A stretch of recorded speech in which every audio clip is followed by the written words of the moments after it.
Hello, guys. Welcome back to Sports with Bros. Now we have a special guest, Mr. Charwal from Sydney, Australia. First of all, welcome to our Sports with Bro again, Charwal brother, and congratulations for your victory yesterday. You have Thank you. outclassed us, and what a win for you, Chris Green. Oh my God! Mm. So first of all, congratulations to you, and welcome to our show, brother. Thank you. Thanks for having me back. And yeah, it was a good win. The series is not over yet, but now it was awesome to watch that in the middle of the night here in Sydney and see Australia come home with the win. Oh, how do you see that Chris Green performance? Because when he was debut at BGT, he hasn't performed very well in the next in his four test. But Australia has backing a lot him, and Yep. they perform now. He performing very well. Yeah, I think there was a bit of pressure on Cameron Green. I think I mentioned this to you guys last time. After that second Ashes test last season against England, he was short on runs, and there was some talk that maybe he should spend some time out of the team. But he's way too talented, and and it's the right decision by Australia to stick by him. I thought it was a very interesting move to open the batting with him yesterday. I was surprised by that, and I felt India was surprised by that as well. No one was really expecting him to open. Maybe they were thinking Josh Inglis or someone like that to open the batting with Finch, but he was outstanding, Cameron Green. He showed a side of his game that we haven't really seen yet, that power game. He's got good defense and all that, but he's got some hitting ability, and we all know he can take wickets as well. He's one hell of a cricketer. I think when he started batting in second over and he hit a continuous 4-4 to Umesh Yadav, we think we are gone because the way he's batting, it's too cool. And It's not easy to do that against Umesh Yadav, who's a very good bowler in the power play. So very good. yes, he has done very well in the a power play in that IPL. That's why I Yeah. think he played in India after a long 42, 43 months.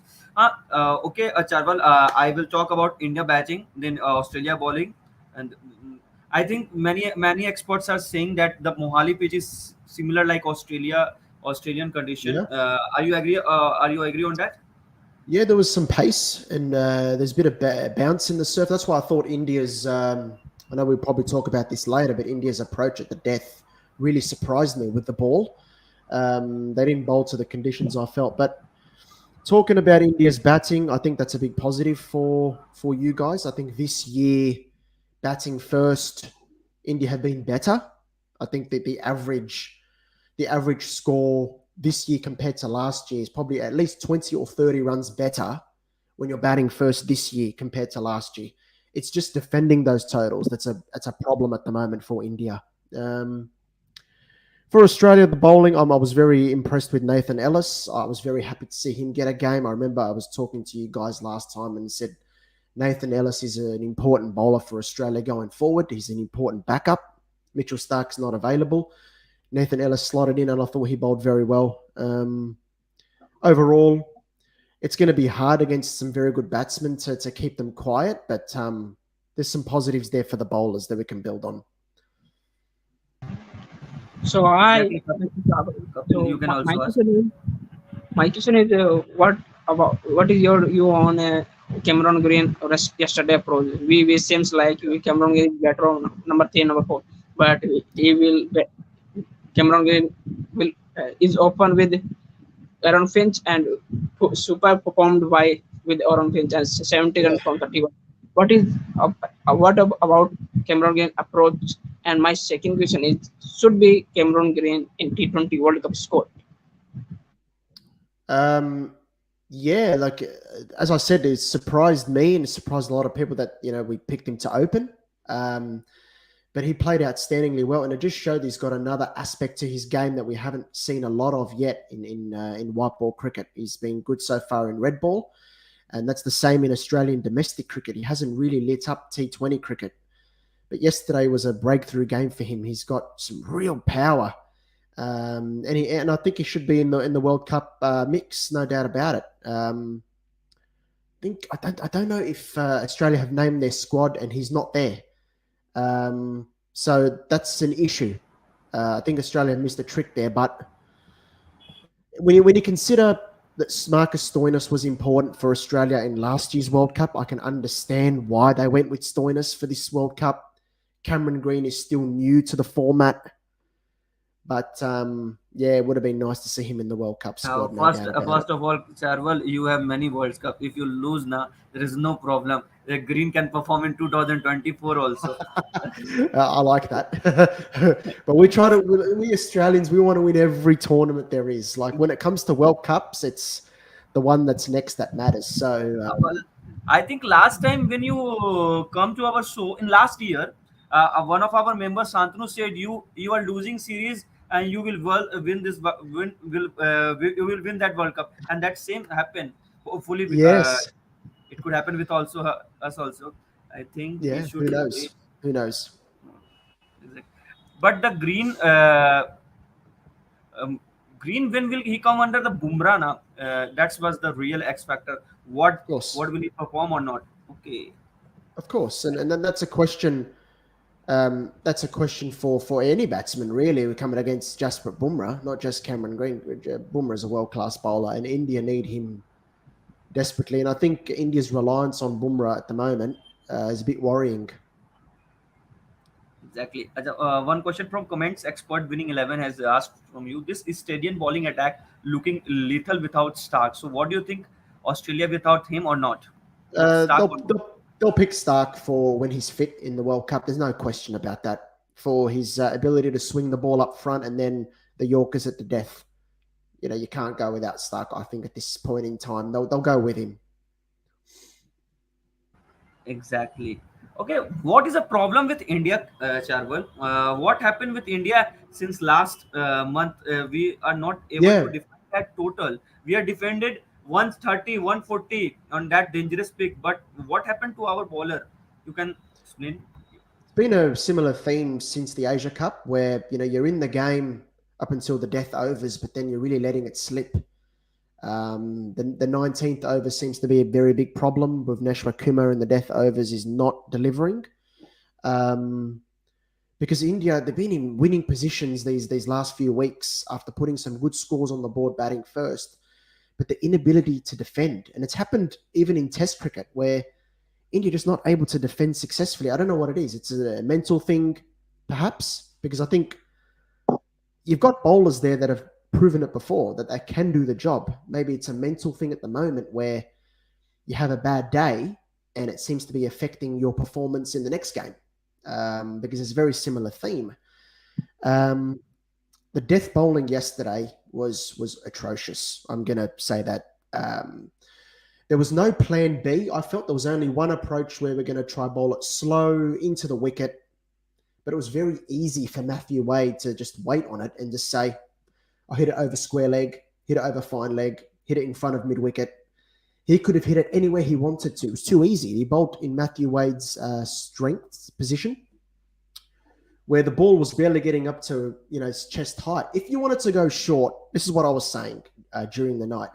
If India wanted to go short at the death, you may as well have used Hardik Pandya at that stage, because he bowls a hard bouncer. He can get the ball up to the chest, the head of the batsman, and it's difficult to control the shot.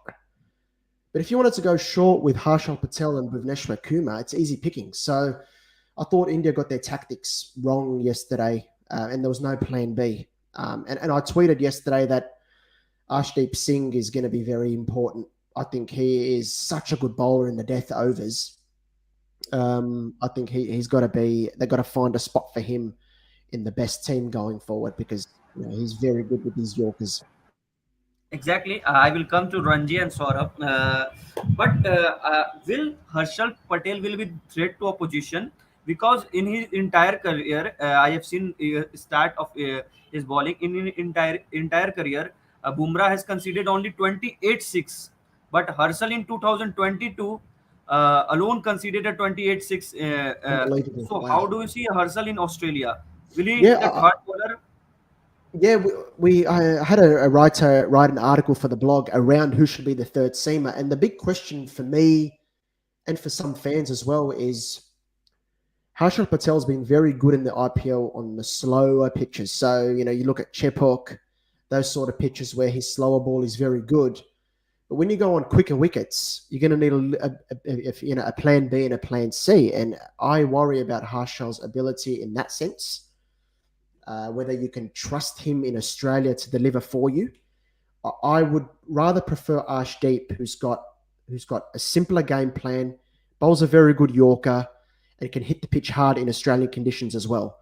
So that's the option I'll go with. That's not to say Harshal can't do well in Australia. He might do well.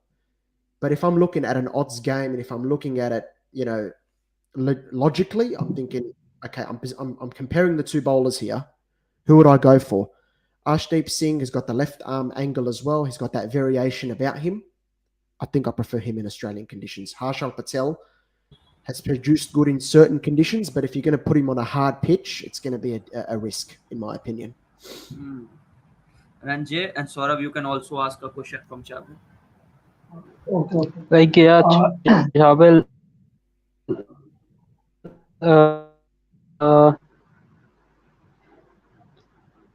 continue. Okay, I'm asking. Okay, Chabal, you are talking about Arshdeep, that man, that he's the nice bowler. I'm also getting a fan of him. But what do you think about Bhuvneshwar? If he can bowl good overs, some good overs in death, if he changes some of his tactics, like he can bowl like in death overs in IPL. We have seen that he can bowl, but nowadays, like recently, he's getting more runs, I think. Yes, and I think Bhuvneshwar Kumar bowls well at the death when he keeps it simple. Sometimes he has an over-reliance on the slower ball or the knuckleball that the players can pick easily. And when he really over-relies on that slower ball, it's a very predictable thing. And maybe India needs to look at Bhuvneshwar Kumar, using him for the power play and the middle overs, and then focusing on Bumrah and Arshdeep for the death. Maybe that could be a plan going forward, because you need bowlers you can trust in the World Cup, in the big games. Exactly. Sagar sir, you can ask also. And I would also ask, what do you think about Rishabh Pant and Dinesh Karthik in the low order? Do you think they are good enough to be there? I think no Australian will. Okay, I will tell you. No. Okay. We can discuss that. You look at it from a neutral perspective, that question. It's a very, very important for India to answer, isn't it? Because for me, Rishabh Pant's role, I don't know if you guys feel the same. His role in the team in T20s, it's a bit unknown. They've tried to open with him. They've tried to use him as a finisher. They've tried to use him in the middle overs. But with Dinesh Karthik, his role is finisher. Yeah. But the issue India have then is there's no left-hander. So you've got top 6, all right-handers. Teams can stack up their bowling attacks based on that. But as you guys showed yesterday, you can still knock off over 200 even with right-handers in your top 6. So I don't think that's the biggest issue. It's just Rishabh Pant hasn't nailed T20 internationals yet, because I think India haven't really found a role for him. I don't know if you guys agree. I think his role would be a really good spin hitter in between overs 7 and 16 in the middle there. I don't know what you guys think. But Charwal, like there will be a question like for personal, Aniket, this last question. Yep. Like if you are a Australian fan, and then you think that as an Indian fan, we think that Maxwell is the destructive batsman. Like we fear him. Like when he comes, like we will lose the match, and he will play very destructively. Like then, which player in the middle order do you think India? Which Indian players can be fitted there? That you can fear, any bowler, any team can fear if he comes at the to the crease in the middle order. As you showed yesterday, Hardik Pandya is a player I fear. Bat and ball, he's class. Yeah. Rishabh Pant is that player as well, but I fear him more in Test cricket at the moment than T20 internationals. He hasn't fired in T20 internationals yet. So if I'm an Australian fan and I'm thinking we get Rishabh Pant here at the death, I'm not as worried. Even though he's got so much potential, you can limit his damage, if that makes sense. And I think the numbers show that he hasn't, fired yet. Because potentially he's a very dangerous player. Exactly. But he hasn't nailed the T20 format yet. I think the reason has been that his role in the India side hasn't been clearly defined, if that makes sense. When Hardik hit 30 ball 71 run, na, I just remembered that Yuvraj inning of 30 ball 70 run against your team in 2007 semi-final. Uh, Yeah, but result was not similar. Uh, yeah. Look, I think, but I think this series, it's more okay. If you lose the series, okay, it's not the end of the world. It's about ironing out your questions for the World Cup and making sure you get it right then. So I think India have got positives with the bat, but as you can see, they've got issues with the ball because outside of uh, Akshar Patel, everyone else went for over 10 or 11 and over. So yeah, there's some questions to answer there. exactly. Sagar sir, are you hearing me? Yep. Yes sir, you can ask also. Then Ranjay will. I mean, my question as such, but I feel like Australia team looks settled. I mean, of course they have these few matches before the World Cup, but like when we lose, when Indian team loses, it feels like Bhuvi, whether I mean a lot of our players they are under scrutiny. Yes, Yeah. from the outside, the captain, the coach, they can say that yes, we have sorted, we have 90 to Mm. 95% of the side settled. But I know deep Mm. within, like Bhuvi, the way he bowled yesterday, it didn't look like he was enjoying the death bowling. All right, Mm. but what is the case with Australia? Like, if they lose the next few matches, if the next two matches they lose, will they press a panic button, or No, they know their places, they know their roles? How is it within the Australian camp?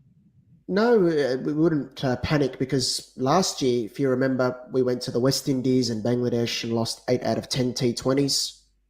Went on and won the Exactly. World Cup.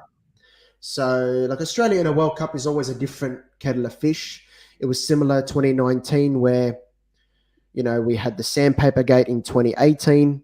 We're finding our feet again in 2019, and then we competed well in that World Cup in the one day as we reached the semi-finals. Um, Yeah. I think, look, as I said, this series is not be all and end all. You want to win it, of course, but it's about getting some good performances in and getting some match time and building some confidence. So I think even if Australia lose these two games remaining, there's no panic button. I think we're a pretty settled lineup. You got Warner to come back in there, Stark, um, Cameron Green is in the T20 World Cup squad, so you're probably going to have Stoinis come back in. He needs to perform if he comes back in. So overall, pretty settled. Very happy with Tim David now in the team as well. So it's pretty positive. Pretty positive. Exactly. Another news is coming. Maybe we will meet also there. World Test Championship 2023 final will be hosted by the Oval. Hopefully, the finalists will be India and Australia, and we That'd be can do nice. another show with you Just also. Uh, just hoping rain will not interfere. Yeah, of course. Yeah. That rain land. maybe then we'll share the trophy with you. Okay, Ranjay, you can also. Yeah, I have two questions. First question is that we have seen last year Mitch Marsh and Matthew Wade in semi-final. Oh, yeah. I forgot about Now it Mitch is Marsh as well. Yeah. Chris Yeah. Green, Nathan Ellis. Is there any more surprises for the opposition?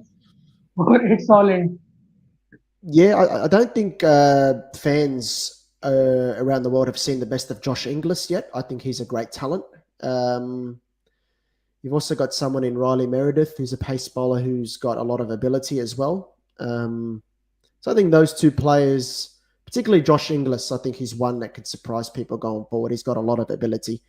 But it's good to see players like Cameron Green and Nathan Ellis put their hand up. So, yeah, those players, I think, going forward, I think Inglis could be like a replacement for Wade down the order eventually. So, that's why the Big Bash is so important, where you can get, if you can get the top players available for a certain period, you're going to benefit the young players. It's going to improve their game, and that'll only mean good things for Australia going forward. Exactly. Ananjay, you can ask another second question. First of I will take Ankit by comment. Uh, Same question from me also, Cabral brother. Will Australia Mm. bowling will be able to defend 208 run against Indian batting lineup? In this series or in a World Cup game? No, no, in this series. Oh yeah, look, it's possible. I'd give India a great chance of chasing it. Whether Australia can defend it, it's a possibility. Absolutely, 208. You back yourself to do it. I think with Hazelwood up front and Cummins in the power play, that's going to be a crucial period. Death bowling without Stark is going to be the question when you're defending a total like that. Whether if you want to defend a total, you're going to have to be very good at the death. That's where I thought Nathan Ellis was good, and that's where hopefully this series can give him some very good experience. Exactly. Ranjay, you can ask your second question, then we can end session. Yes. Adam Zampa, something about Adam Zampa, Chabul. This bowling and his use by Australian management is changed, I think, in power play, in death overs, I think more than 1 over. So what do you think about this? Yeah, I thought the way they used Adam Zampa yesterday at times was clever early on in the power play, especially that matchup with Virat Kohli.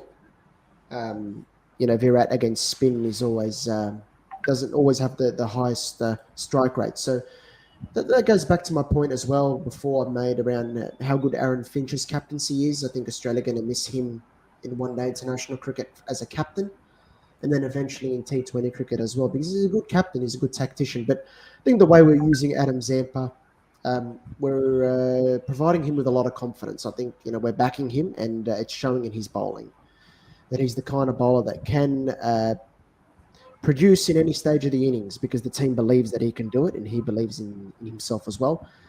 In saying that, I think his performances in the middle overs are going to be most important for Australia in the World Cup, because if you can take some wickets in the middle, it halts the opposition's momentum. So that's going to be big. Exactly, Chabar. We can do another show on 26th after this series with Sounds Chabar. Thank you for coming. And only one question, Chabar. You are the wearing that jersey, that logo, 2007 World Cup logo, na? 2007 World Cup. Yeah, I've got this shirt. Yeah. This is back from We didn't want to 2007. remember. We didn't want to remember that nightmare for us. I thought I might just add to the Like pain a little Chabul, I missed a thing. Oh, I Sorry, think it's I gone. muted him. Sorry. Yeah, we didn't talk about Steve Smith, like he is in T20, and Yeah. the captain is showing too much confidence in him. But we know that he is not a typical T20 player, and he doesn't show that typical T20 striker too. So how can the captain will defend him in the team if a match is like, if a match in a match he plays it too slow, like Babar Azam played in that match? Like how would he going to defend him? To be honest, for me, there's a spot for him in the team now with a few other players missing. But when you've got a full strength Australia team with Tim David there now, I don't know if you find a spot for Steve Smith. I think he unless can you play anchor inning just like Virat Kohli. Or maybe, but is there room for an anchor anymore in T20s? Yeah. I think Tim David has to be there in our World Cup team. You don't think about that. You put him in and you say, this guy can win us a few games. If you don't want to play Stoinis, I think that's probably the time you play Steve Smith. But Stoinis was very good for Australia in last year's World Cup. So I think in Australia's best T20 11, I don't think Steve Smith gets in it, to be honest. But I thought he played well yesterday. Was helped by a drop catch, but I thought he played pretty well yesterday.